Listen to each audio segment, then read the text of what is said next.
Hello fellow Tarnish and welcome into today's video. A huge discovery has been made by a fellow content creator called Kosorm. I would highly suggest you guys go ahead and give this guy a subscribe. Can you give a subscribe? Not even sure, but he just found a new tactic in Elden Ring, and I'm sure there will be a lot of different new tactic that still has not been discovered. Myself, I found out that there are true combo, the jumping one-handed R1 katana into R1 combos into one another.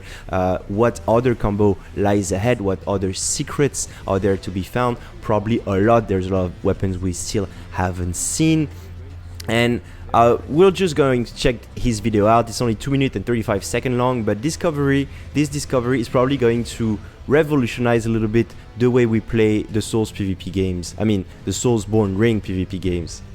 In case you haven't noticed, the kick mechanic from the Dark Souls series did not fully carry over into Elden Ring.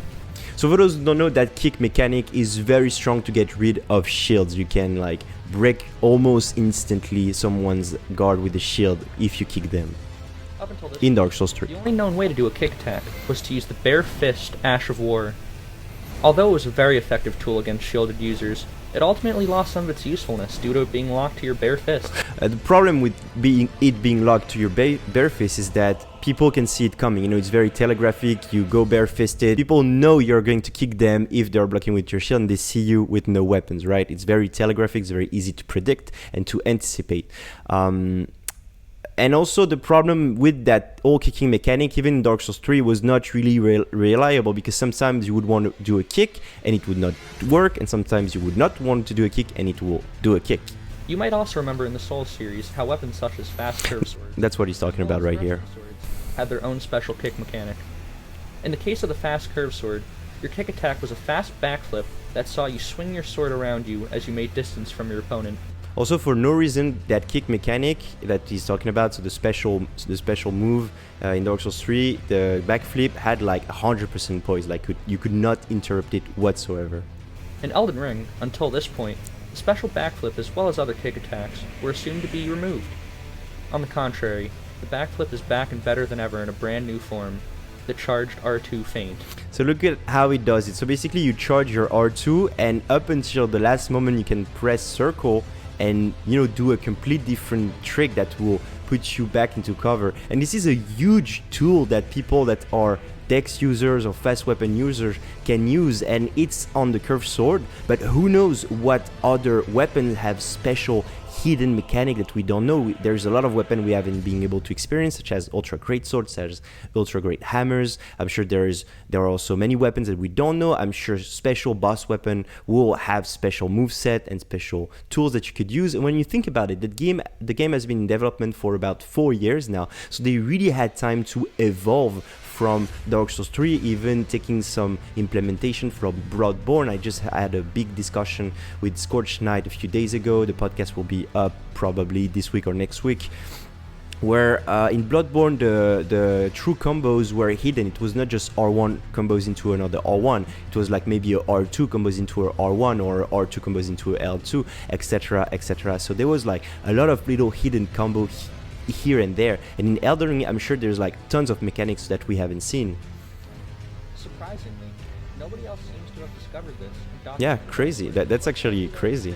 So GG to you, man. Anytime during the windup of a charged R2, if you press the circle button, you will immediately flip backwards in a similar way to the one seen in Dark Souls 3. You can do this during either of the charged R2 animations, and both while one or two-handing the weapon. Here are all the different backflips you can do.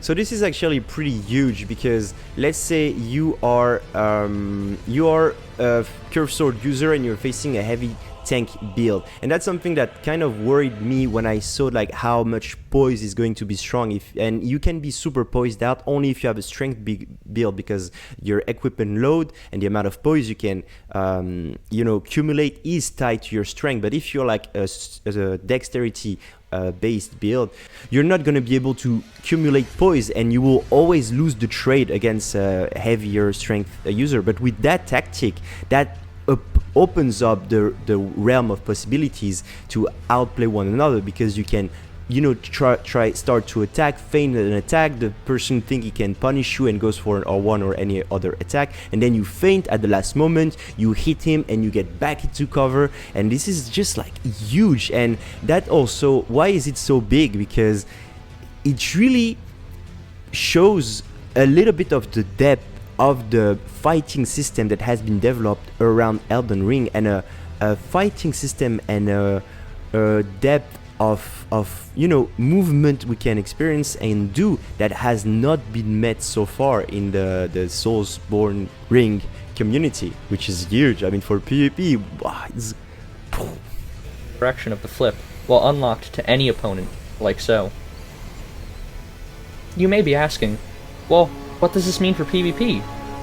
For one, being able to transition from a charged R2 windup to a quick backflip attack, which I will call feint from this point forward, you can make your attack patterns much more varied and deadly by mixing up different attack elements to throw your opponent off guard. No longer are the days of R2s being a rarely used backup attack that only works in very select situations. They're now far more viable in most scenarios.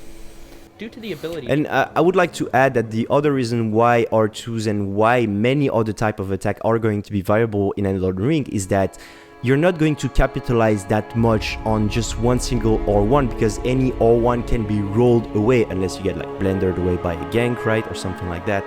But my point here is that jumping R2, jumping R1, weapon art and R2 are all very important option to consider when you're fighting someone in Elden Ring, a lot more than they were in Dark Souls 3, for example, because why would you want to do an R2 that doesn't combo into anything when you can just do an R1 that you know you're going to do 50% more damage than even a charge R2. I'm exaggerating a little bit, but you see my point. That's why R1 spam was so dominant in Dark Souls 3. To change directions during the feint, you have quite a lot of mobility and options to follow up with. Yeah, like if we're looking a little bit at what he just did, which maybe not everybody really understand what's going on here. So he can cover a lot of ground by mixing up his attack. Let's try to show it with a 25 speed.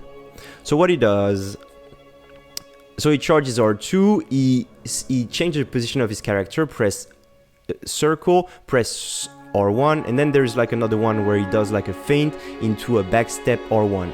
So I think this is what we're going to see right now. So he charges R2, charging R2, changing the direction of his character, pressing circle, backstep, so pressing circle, and R1, and then he can like cover a lot of ground, and you see like the depth of movement that Dex build are gonna be able to pull out. And this is just like, that's how Dex build will be able to counter strength or even quality builds, in my opinion. That's where the whole perspective of like the whole point is.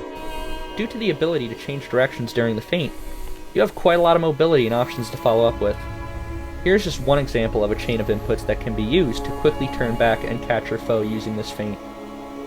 That may not seem like a lot on its own, but there have been far more situational strategies that have seen wide use.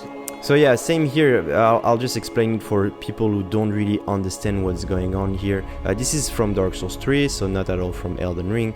So what he does here is R1 into R1. The opponent is rolling, so he backstep. It's like a switching direction backstep kind of thingy. So R1, R1, he unlocks from his character, he looks in the opposite direction, he presses circle, he does a backstep, and then he does a R1. So the R1 is backstep is a running attack basically. It's the same as if you would do a running attack if you would do a backstep R1. And then after his backstep, he does like the quick kick mechanic, so the quick special motion with forward R1. And then he falls back into cover. So those scenarios can definitely exist in Elden Ring. They can, you know, this is stuff that we're going to see on a daily basis. This leaves me very excited to see what's in the full. Thank you so much. Thank you. See you then. See you, buddy. So great stuff by Kosorm. Again, check out his video, check out his YouTube channel. All the links will be in the description below. I hope that video was informative. This channel is going to cover everything Elden Ring PvP related when the game comes out, so all the true combos, weapon reviews, invasion analysis, etc, etc. So thanks everyone for stopping by, for leaving a comment. If you leave a comment, I answer to every comment, even the mean ones. Yes, I do waste my time answering to mean comments. Yeah, that was it for me. I'm Valentin from the Tarnished Training Camp, and I see you, my fellow Tarnished, very soon in the land between. Bye bye.